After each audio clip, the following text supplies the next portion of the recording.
Now the topic before us is a closer look at sources of foreign exchange supply. First is exports. When we do exports, suppose we are from India and we export to Japan. Exports.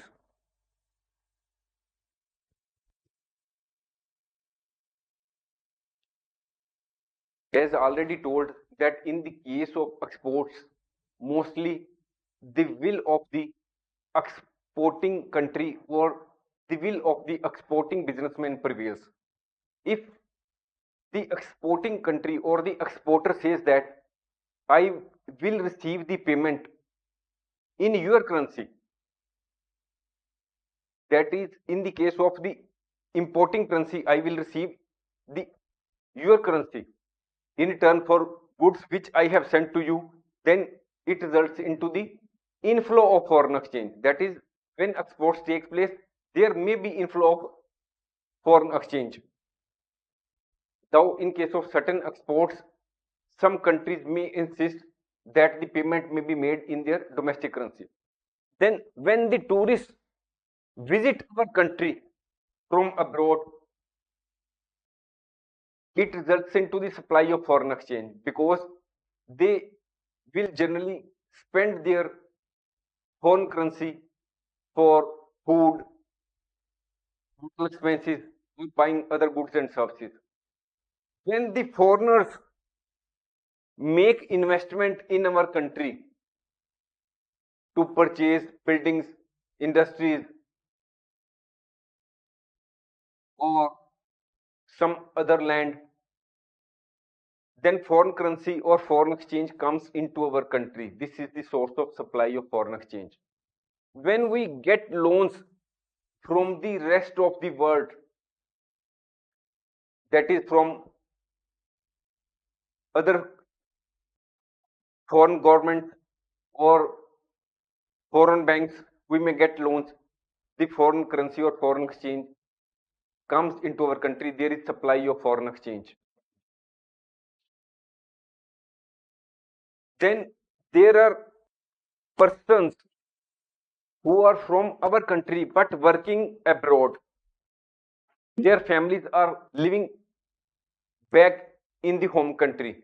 So the workers of our country who are working abroad, they may be sending money to their families in the home country. So this results to the inflow of foreign exchange or supply of foreign exchange. Sometimes we receive grants and donations from abroad. It may be unilateral transfers or some sort of grants for investment purpose, some specific purpose. Some donations may be received by our country from the rest of the world. It results also into the supply of foreign exchange.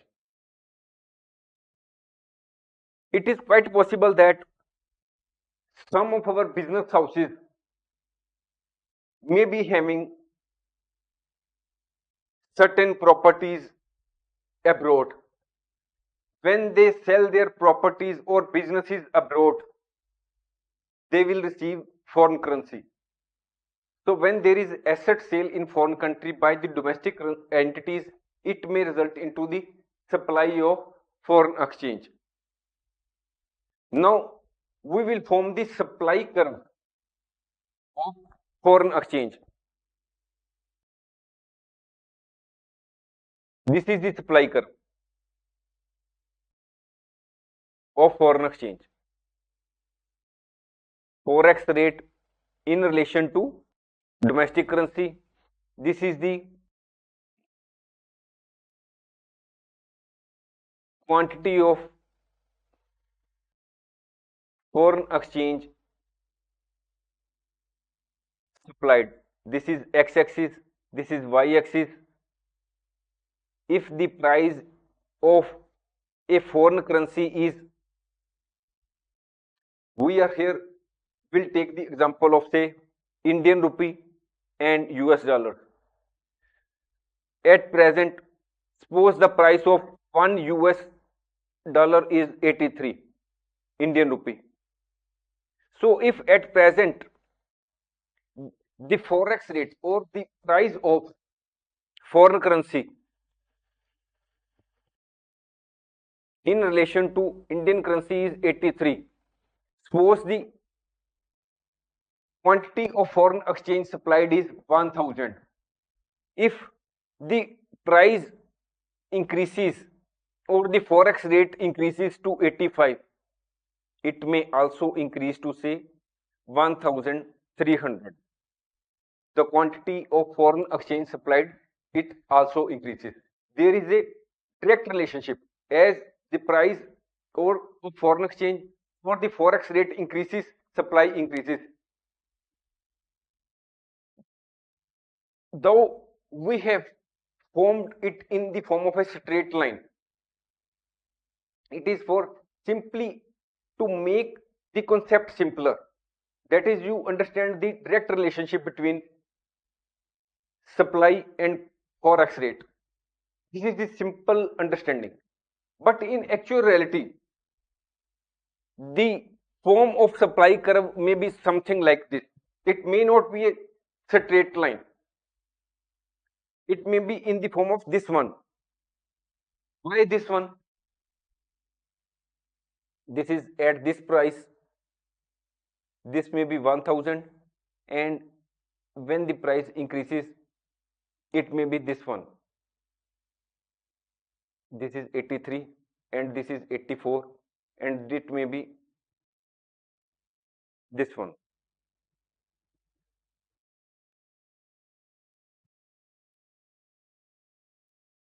Why this is in the form of a curve, supply curve is this one?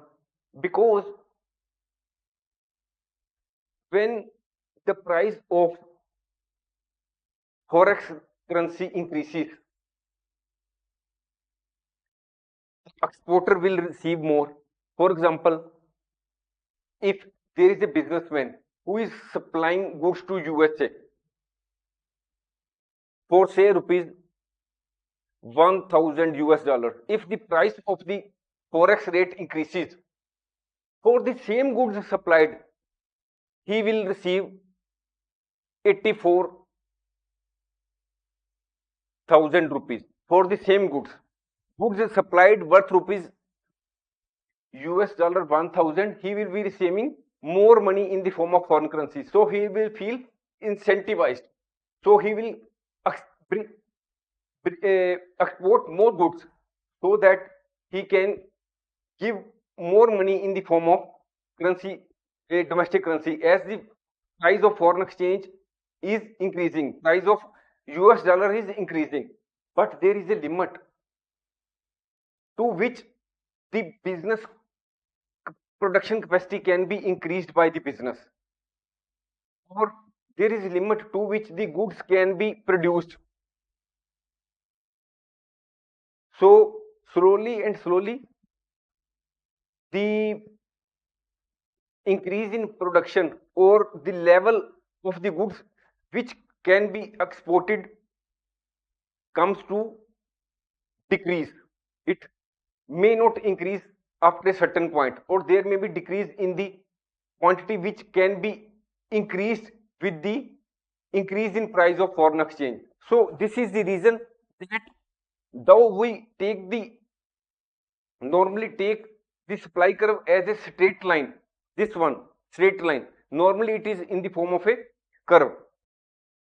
It is important to note that supply curve as well as the demand curve, shape of supply curve as well as demand curve of foreign exchange, shape of both curves depends on the various factors such as government intervention, trade agreements between two countries, and speculative trading in the international forex market. Now the topic before us is exploring the drivers of foreign exchange demand. As an individual, we may say that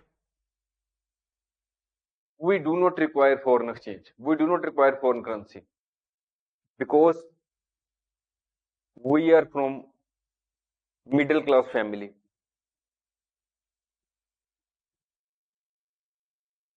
We are not having surplus funds to make investment abroad. Our children are not studying abroad. If children are studying abroad, then there may be demand. We will have to send them money in foreign exchange. Our children are not studying abroad.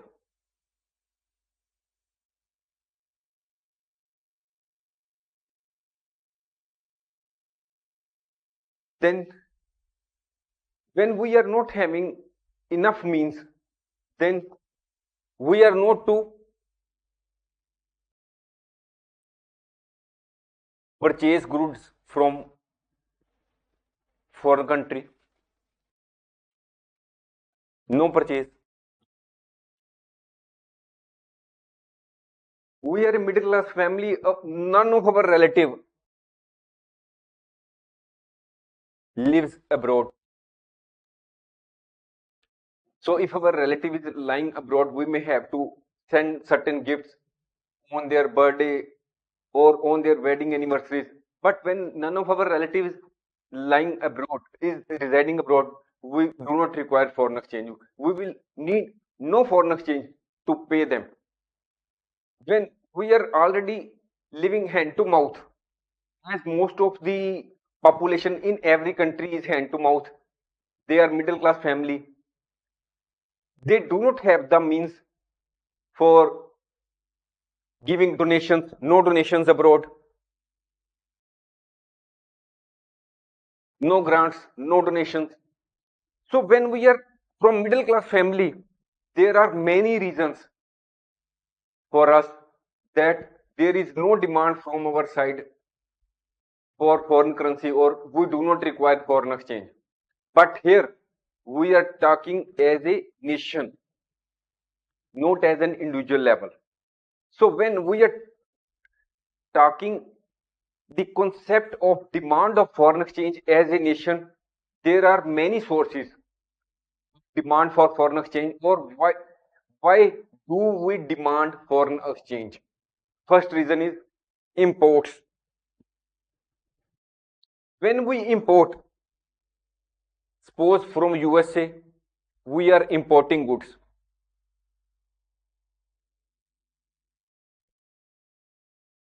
In most of the cases, when there is a trade between two countries, the will of the exporter country prevails.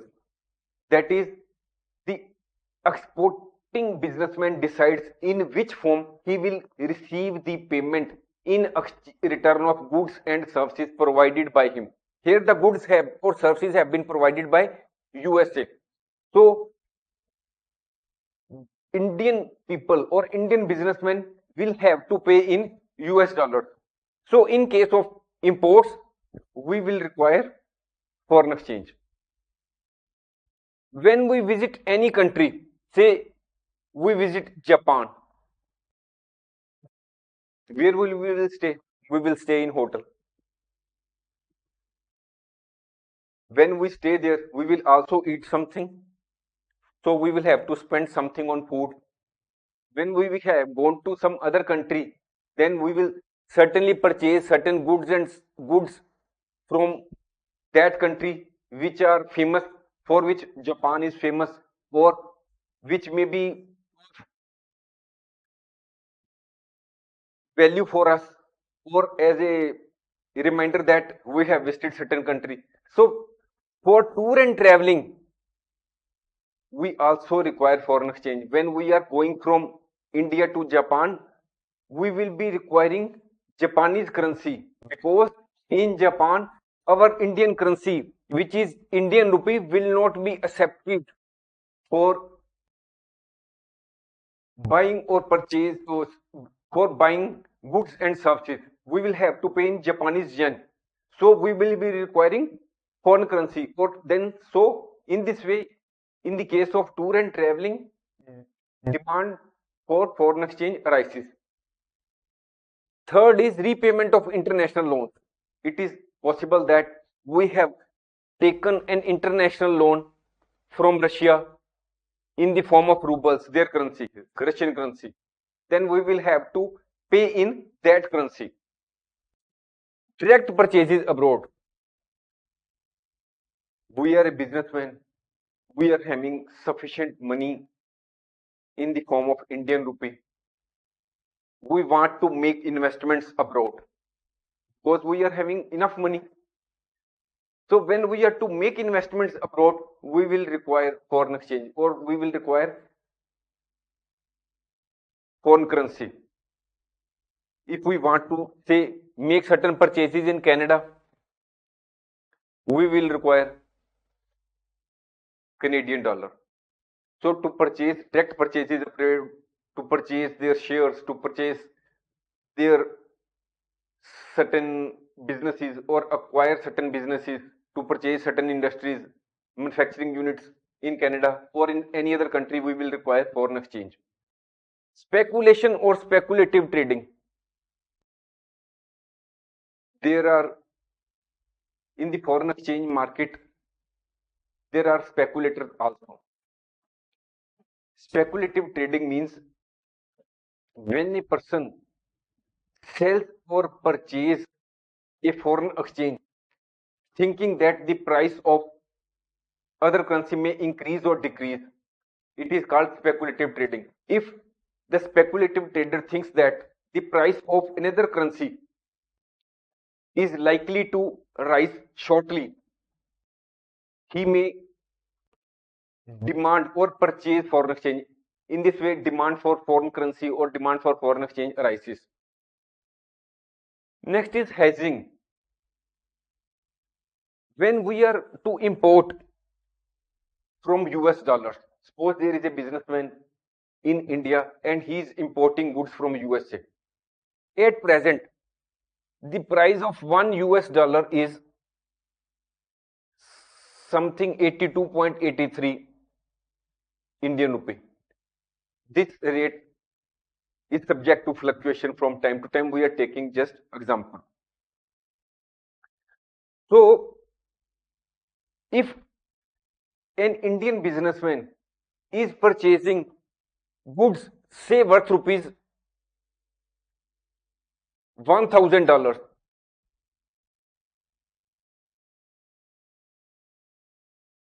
this is the present value. The importer is importing goods worth 1,000 US dollars. So in form of Indian currency, he will have to pay at present 830 Indian rupee. But the transaction is to take place sometime in future. Say the import is to take place at a certain date in future, say after 3 months. There is 3 months time lag between importing. But the businessman in India thinks that the price of US dollar, which is at present 82.83, may increase to 87 Indian rupee. So if he has to make payment after 3 months, if he purchases now, he can purchase immediate purchase. This is the spot market purchase. He will have to pay 82,830 rupees for $1,000. But he does not require immediately. He will not do transaction immediately. He will not enter into spot market transaction. Here he requires US dollar sometime in future after 3 months. So he will enter into forward market transaction. We have already discussed spot market and forward market transaction in one of our earlier courses. So he may enter into forward market contract, that where the exchange price is determined at present. Say that the businessman agrees with the seller of US dollar that he will purchase $1,000 at the rate of $81 is equal to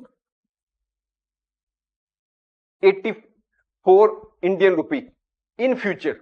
The rate is determined today, but the transaction will take place after 3 months. So here, when the businessman is thinking that the price of US dollar in relation to Indian rupee will increase, it may happen. So to avoid that risk, there is a difference of 3 Indian rupee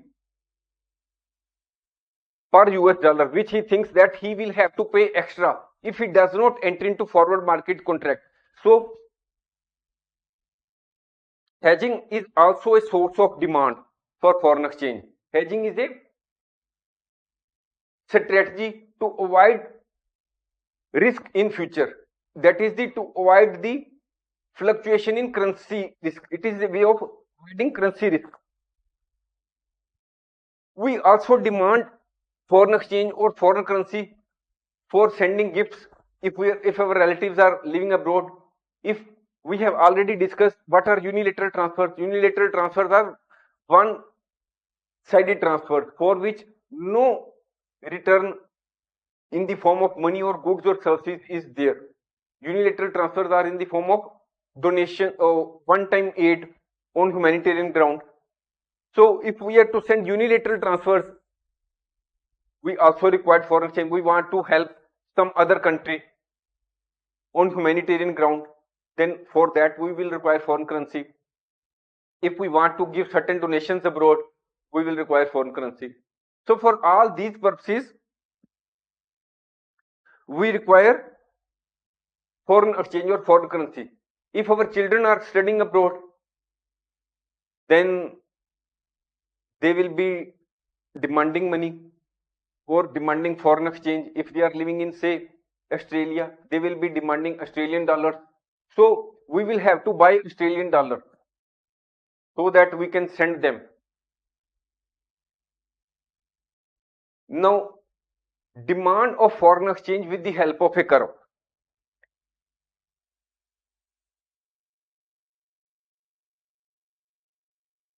This is the demand curve.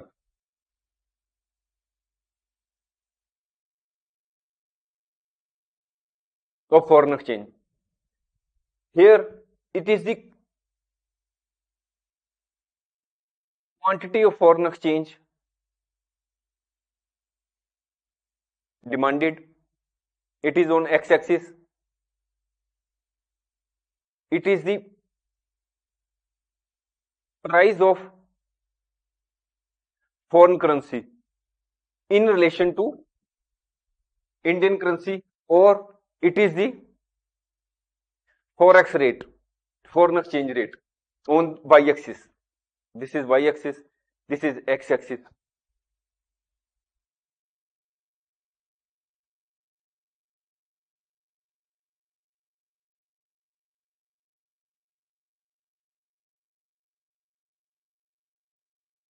Suppose the price is of US dollars is in relation to Indian currency.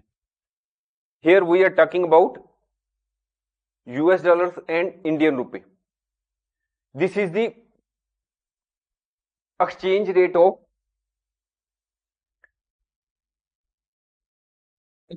between US dollars and Indian rupee. So one US dollar, suppose at present, is equal to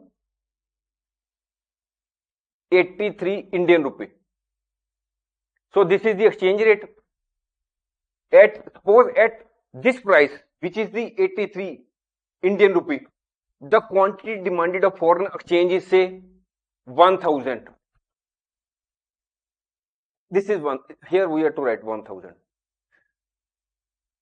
1000 units of or $1,000 of US dollars are demanded at 83 when the exchange rate is 83. Suppose the price of or the exchange rate increases to 86. exchange rate or the price of US dollar in relation to Indian rupee increases, what will happen? The quantity demanded will decrease, say to 800 US dollars. So there is inverse relationship between the price of foreign currency and quantity demanded. That is, there is the inverse relationship between the forex rate and quantity demanded. If the price of foreign currency or the forex rate increases, demand decreases, and vice versa. If the price decreases, demand foreign currency increases.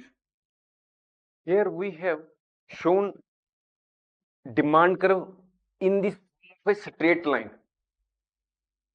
Now it is helpful in understanding the relationship between the demand of foreign exchange and foreign exchange rate. It is very helpful in understanding the relationship between two, demand and price of foreign currency. But in reality, the demand curve may be in this form. It is somewhat in the form of a curved line.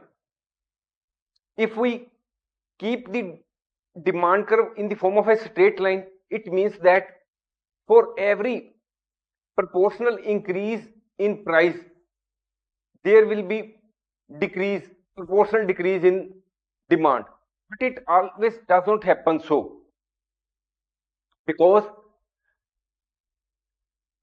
some goods are, for some goods substitutes are not available. For some services, substitutes are not available in the market. So even when the price of those goods or services which are imported from the other country, for which the substitute is not available in our country, the demand for those goods and services remains despite increase in their prices. Suppose there is a technology which is not available anywhere in the world except in one country, we will have to purchase or avail the services from a particular country. So the demand for foreign exchange in respect of that goods will remain. So the demand of foreign exchange will remain there. Sometimes there are certain people who are not concerned about what is the price of foreign currency. They will go in for purchase of foreign currency. So this is the also a form of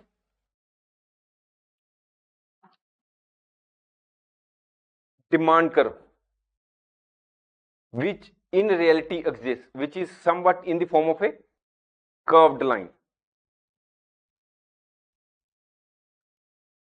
This is the increase in price, this is the decrease in demand. This is X, this is Y.